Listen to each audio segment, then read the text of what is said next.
Greeting, ladies and gentlemen, wherever you are in this world. Resilience. Psychologists define resilience as the process of adapting well in the face of adversity, trauma, tragedy, threats, or significant sources of stress. I coach resilience not because I studied it, not because I learned about it, not because I read about it or researched about it. I coach resilience because my life, my success and progress, my whole life is built around it. Let me share this with you. To endure 10 years of barbaric civil war, to see it all, to see the blood, to see the killings, to see the trauma, to see the decapitated body. For 10 years, and come out of this and still function physically and mentally, that was down to resilience. Because otherwise, this is the result. It's going to be PTSD, which is post-traumatic stress disorder, or deep depression, or even worse. But we don't go there because that's not an option. Never will be an option. It's never gonna be an option. Why? Because I love my life. So no, that's not an option. And you will ask me, Nacereddine, how did you stay sane first and resilient through this extreme circumstance? This is not normal. To go through this, it takes a lot of resilience. So let me share with you how I coped, how I stayed resilient. First, I accepted that that's just another level of violence.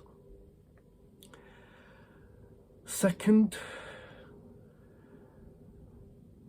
when humans reach that level of hate and anger, they're blind, their kind heart become dead, and they don't become humans anymore.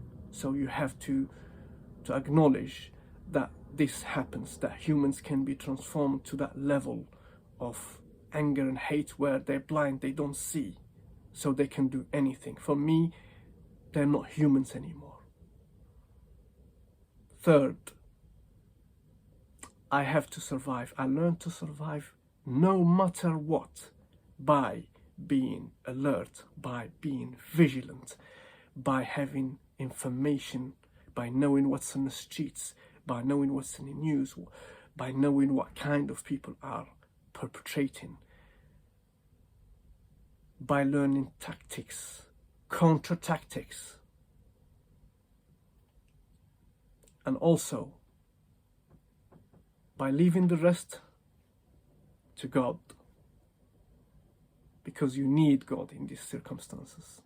You need your spiritual side. No matter how clever you are, no matter how strong you are, you need God. And I'm here, not because of my vigilance and smart moves. I know I have that, but it's a protection from above. So God's protection, you need that. So, and when everything finishes, this is where you shift your, and so this is what I wanted to mention. The last point is, you need to learn that all shall pass. If you have a problem of 3 years, 2 years, 5 years, it shall pass. Mine was 10 years and it was nasty. And I knew it's gonna end, and it ended. And then you shift. I shifted my energy and thought to follow my dream. Look what happened next. I left the country.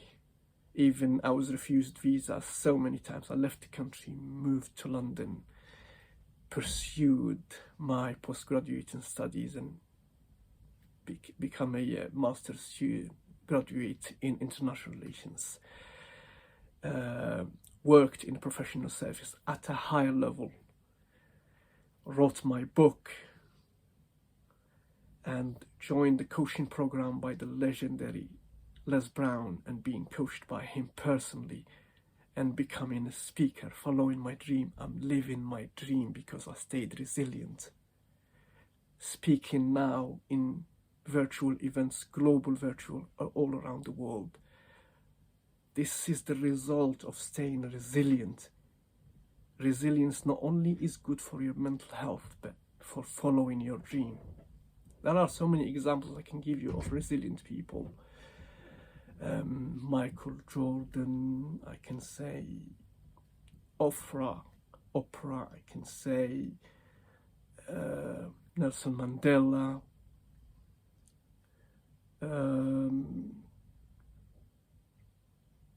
Walt Disney.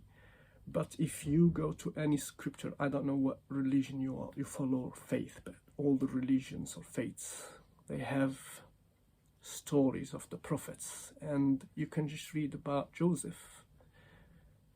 You think you have a problem? No.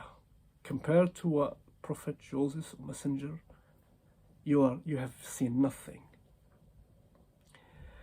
And I leave you with this quote by Maya Angelou. I can be changed by what happens to me, but I refuse to be reduced to it. So be resilient and stay resilient. This formula is not only for your mental health, but for your success and your dreams. Thank you for watching and listening, and see you on the other side.